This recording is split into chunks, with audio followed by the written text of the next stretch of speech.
Kita akan teruskan dengan contoh lain pula di mana kata kerja pasif terhasil daripada kata kerja aktif transitif yang awalan men-nya ditiadakan.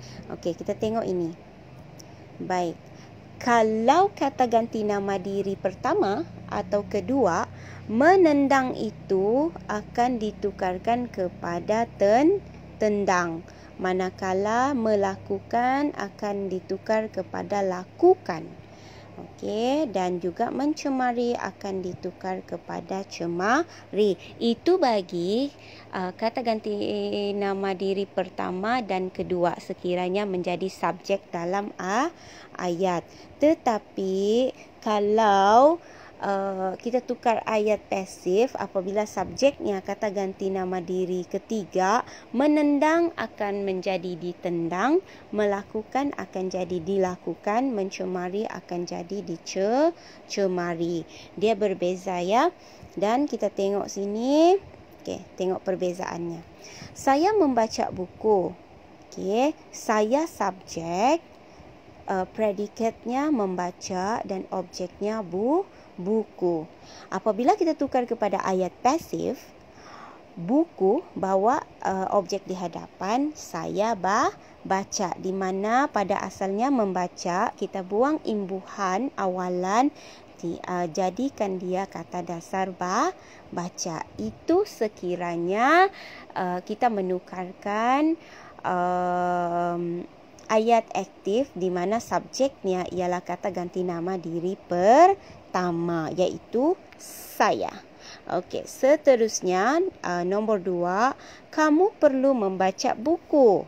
Kamu juga ialah kata ganti nama diri pertama. Kata ganti nama diri kedua, Sekiranya kata ganti nama diri kedua sama seperti kata ganti nama diri pertama, di mana predikat itu membaca, kamu buang imbuhan awalannya, jadikan dia baca.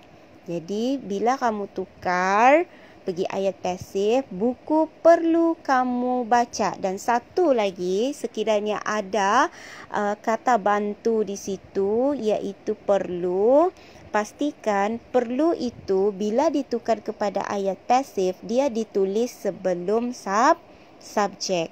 Jadi bila kita tukar pergi pasif, ayat aktif tadi, kamu perlu membaca buku, ditukar kepada ayat pasif, buku perlu kamu baca.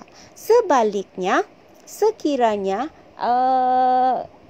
subjek itu dalam ayat aktif ialah kata ganti nama diri ketiga, Adli.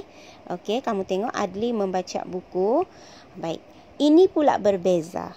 Bila ditukar kepada pasif, ambil semula buku, iaitu objek kita, bawa ke hadapan, kemudian kamu tengok membaca di situ, dia tukarkan imbuhan tu kepada dibaca. Okey, sebab apa? Sebab subjeknya ialah kata ganti nama diri ketiga. Jadi, di hadapan subjek kamu letak oleh. Jadi, bila tukar pergi pasif, buku dibaca oleh Adli. Hanya kata ganti nama diri ketiga sahaja yang boleh ditambah oleh di hadapannya. Kata ganti nama diri pertama dan kedua tidak boleh. Baiklah, sekarang kita tengok yang berwarna kuning. Contoh-contoh ayat. Kamu tengok yang pertama. Senarai nama peserta sudah diserahkan oleh kami. Macam yang cikgu cakap tadi, kata ganti nama diri pertama dan kedua tidak boleh diletak oleh di hadapannya. Jadi bagaimana ayat ini ditukarkan kepada pasif? Senarai nama peserta sudah kami serahkan, di mana diserahkan itu kita buang imbuhan hadapan, sudah kami serahkan kepada cikgu Fo.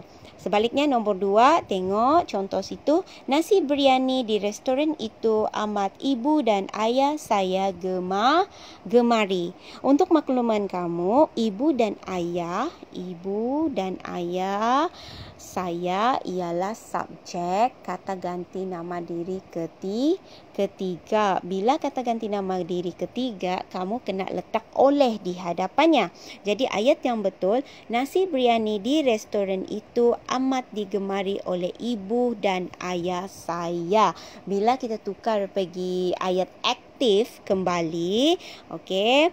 Ibu dan ayah saya amat menggemari. Okey, digemari itu tukar pergi menggemari nasi biryani di restoran itu. Ingat sampai bila-bila apabila ada perkataan oleh bermakna ayat itu pasif, sudah dipasifkan, iaitu objek diletakkan di hadapan, subjeknya di belakang.